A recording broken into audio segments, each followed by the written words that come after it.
আসসালামু আলাইকুম। বাংলাদেশ সুপ্রিম কোর্টে নতুন একটি সার্কুলার প্রকাশিত হয়েছে, যেখানে শুধুমাত্র এইচএসসি পাশে সকল জেলার প্রার্থীগণ আবেদন করতে পারবেন। তো ভিডিওটি সম্পূর্ণ দেখার অনুরোধ রইল। তার আগে ছোট্ট একটি রিকোয়েস্ট, যদি আমার চ্যানেলে নতুন হয়ে থাকেন চ্যানেলটি সাবস্ক্রাইব করে পাশে থাকা বেল বাটনটি অল করে দিবেন, যাতে পরবর্তী কোনো নিয়োগ বিজ্ঞপ্তি প্রকাশিত হলে সবার আগে দেখতে পারেন। তো বেশি কথা না বাড়িয়ে চলুন নিয়োগ বিজ্ঞপ্তিটি দেখা যাক। তো এখানে নিয়োগ বিজ্ঞপ্তিটি দেখতে পাচ্ছেন, বাংলাদেশ সুপ্রিম কোর্ট হাইকোর্ট বিভাগের নিম্নলিখিত শূন্য পদে অস্থায়ী ভিত্তিতে সরাসরি নিয়োগের মাধ্যমে পূরণের নিমিত্ত নিম্নবর্তিত শর্তাবলী সাপেক্ষে উক্ত পদের বিপরীতে বর্ণিত যোগ্যতা সম্পন্ন জন্মসূত্রে বাংলাদেশী নাগরিকদের নিকট হতে দরখাস্ত আহ্বান করা যাচ্ছে। তো এখানে পদের নামটি দেখতে পাচ্ছেন অফিস সহকারী। এখানে 17 জন লোক নিয়োগ দেওয়া হবে। বেতন স্কেল 9300 থেকে 22490 টাকা পর্যন্ত, 16তম গ্রেড। শুধুমাত্র উচ্চ মাধ্যমিক সার্টিফিকেট পাশ করলে এখানে আবেদন করতে পারবেন। ষাটলিপি ও কম্পিউটার টাইপিং এ জ্ঞান সম্পন্ন প্রার্থীকে অগ্রাধিকার দেওয়া হবে। তো এখানে আবেদনের জন্য বিভিন্ন শর্তাবলী রয়েছে। এখানে দেখতে পাচ্ছেন 1/10/2025 খ্রিস্টাব্দ তারিখে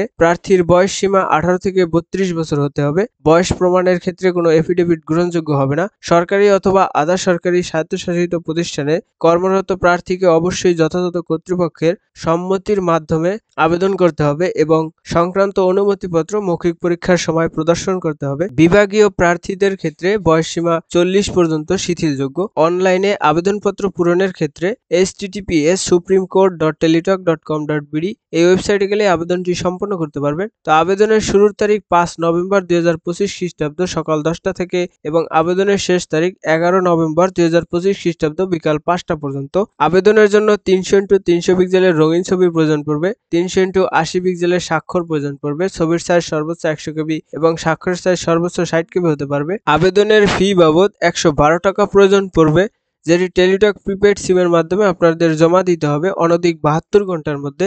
আর যদি ক্ষুদ্র নির্গোষ্ঠী হয়ে থাকে তাহলে 56 টাকা প্রয়োজন পড়বে। তো এসএমএস এর মাধ্যমে কিভাবে টাকা জমা দিবেন এখানে প্রসেস দেখানো আছে, আপনারা চাইলে দেখে নিতে পারেন। তো আজকের নিয়োগ বিজ্ঞপ্তিটি এ পর্যন্তই ছিল। নিয়োগ বিজ্ঞপ্তিটি পেয়ে যদি বিন্দুমাত্র উপকৃত হয়ে থাকেন তো আমার চ্যানেলটি সাবস্ক্রাইব করে পাশে থাকবেন। ধন্যবাদ।